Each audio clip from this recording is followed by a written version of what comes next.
Hello everyone. This is Durga Shankar, Chief Mentor with IMS GSL, and welcome to this video on strategy to prepare for quantitative techniques section for CLAT 2024.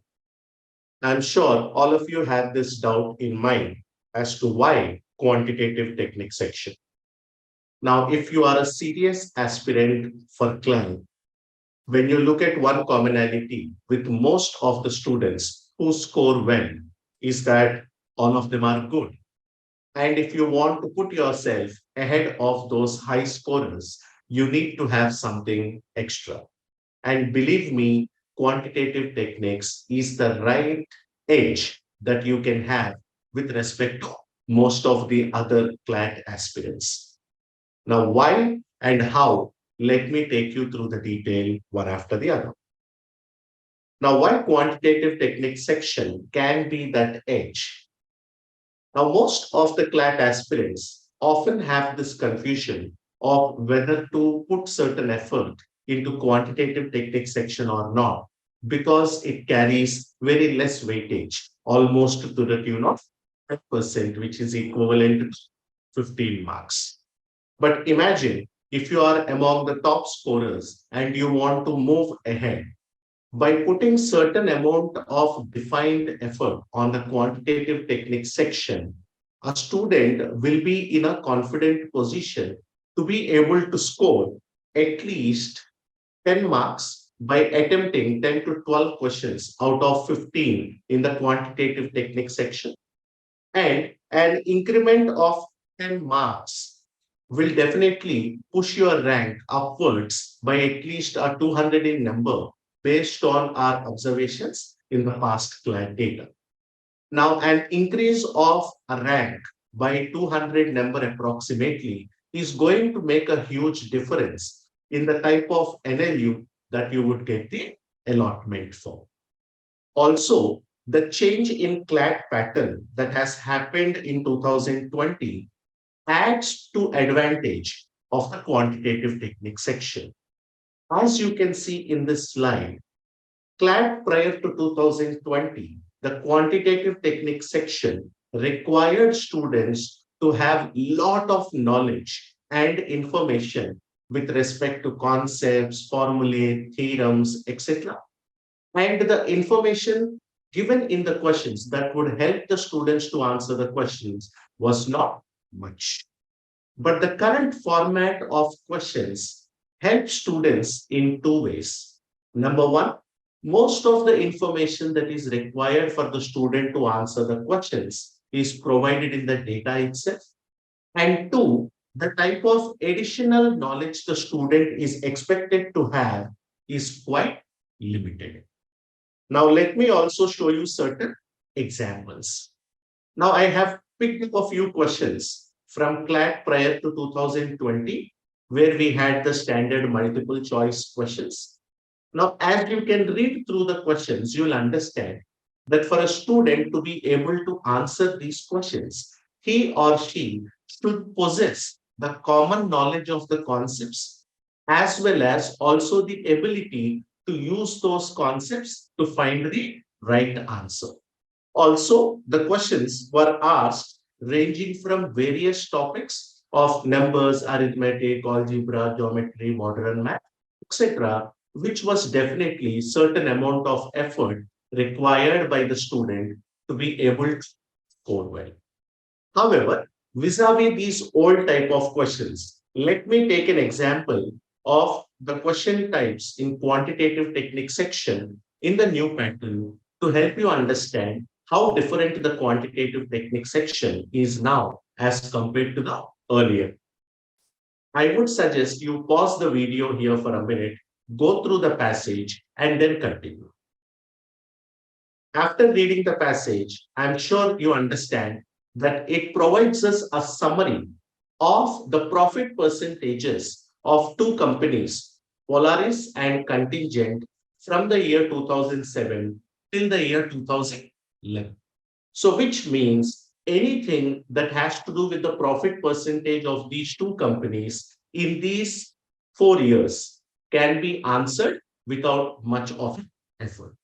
Now, let me also show you the questions that can be asked on such passage. Now, when you go through the questions, you will clearly observe that every question is based on the profit percentages of these two companies in one of the given years. Thereby, most of the information that is required for us to answer these questions is readily available in the passage. All that we need to be familiar with is certain basic percentage calculations. Now, let me show you certain interesting data point here. Now, CLAT 2023 that happened a couple of months ago in December last year, this is the split up of the quantitative techniques section. So there were three sets. Every set had 5 questions, and you can observe that all the questions were based on the concepts of either averages or percentages or profit and loss. Now, it is not only with respect to last year, even if you look at CLAT 2022, you will see all the questions in the quantitative technique section were based on percentages and ratio. And further in CLAT 2021, same averages, percentages, profit and loss. And 2020 was also averages, percentages, and ratio with a few questions on geometry and mensuration.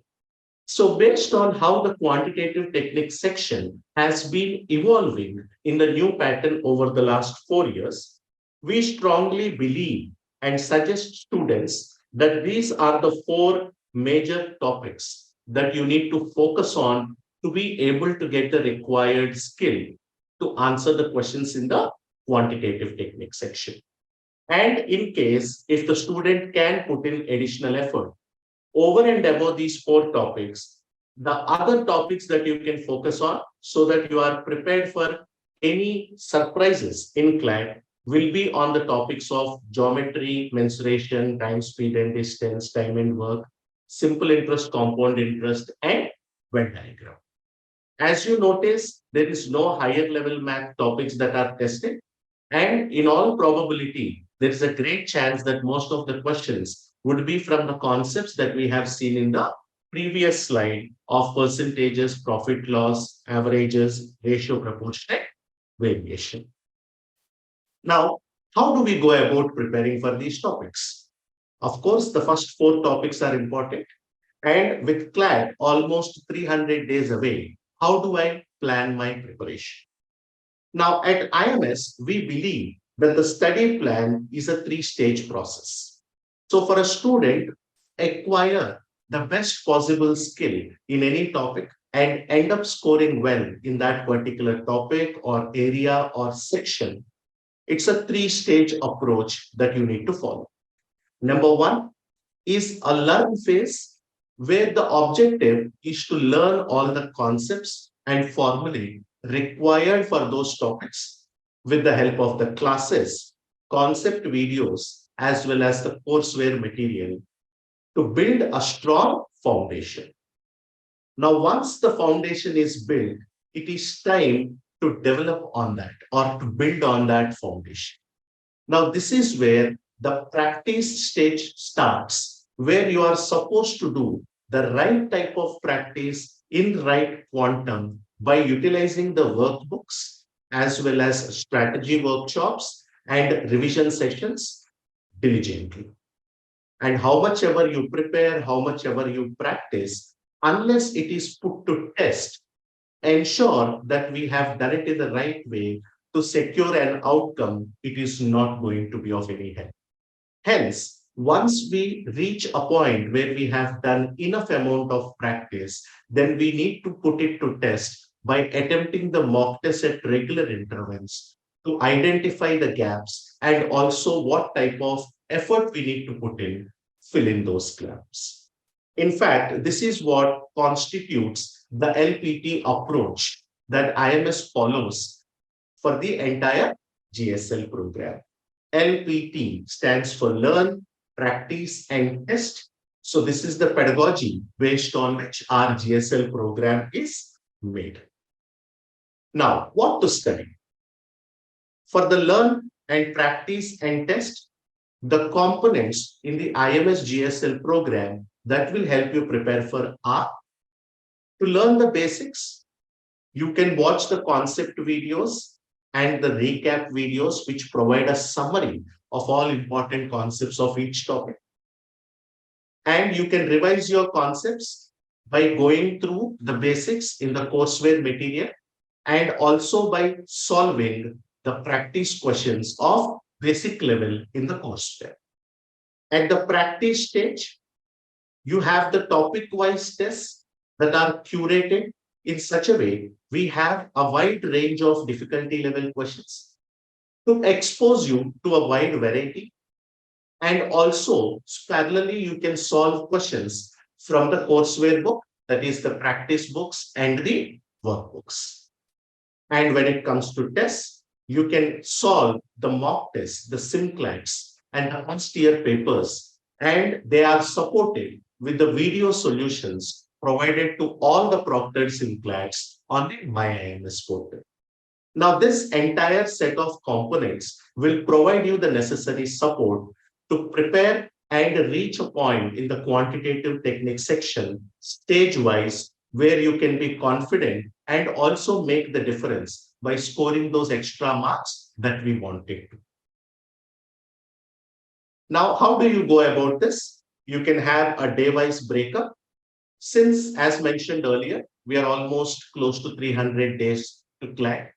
The easier way is to assign 100 days for each of these 3 stages of your preparation.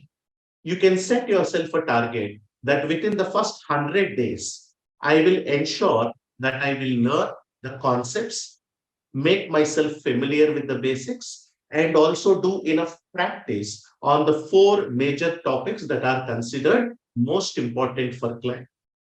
The next 100 days is where I solve more and more variety of questions, intense and exhaustive preparation on practice for the topics important, and also learn the basics of the remaining topics. Now, when we say important topics, they are important as compared to the others, but there is always that surprise element that come up our way. Hence, as much as possible, we should also be prepared to handle that surprise. Hence, certain effort has to go into preparing for those not so important topics as well in the last 100 days before CLAT. And along with that, the last 3 to 4 months before CLAT, major focus has to be on solving the mock test, understand the time spent on the quantitative techniques section, how many questions you are able to answer, what type of mistakes you are making, and what type of practice you need to do in order to avoid those mistakes and increase your attempts. Now, if you follow this plan of learn, practice, test at the rate of 100 days each, I'm sure you'll be able to reach a point where you can score really well in that particular section. Now, the common question that most of the students ask is how much time should I invest for this section on a day-to-day basis? Now, if you want to do what we asked, the amount of effort required would be, in the range of 30 to 45 minutes on a day-to-day basis. Now, for all practical reasons, if it's not possible for you to spend half an hour every day, it's fine. You can do it on alternate days by investing double the time. So on an average, if you are able to invest 30 minutes per day and do the right things in the right manner, in the right order, I'm sure we'll be able to achieve the outcome that we are looking for. And as you have observed in the data of the question types in the past 3 years of quantitative techniques section, most of the questions are percentages, profit and loss based, which involve a bit of calculations. But please do understand that these calculations can be done in most of the cases in a smart manner rather than using a calculator.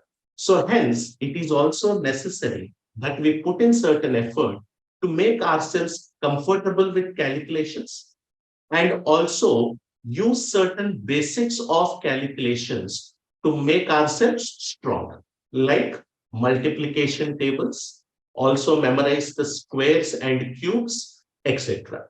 Now, if you are able to follow all these activities and do them in the right manner, I can assure you that you'll be able to bring that difference as compared to the other students, particularly in quantitative techniques section. Thank you and all the best, guys.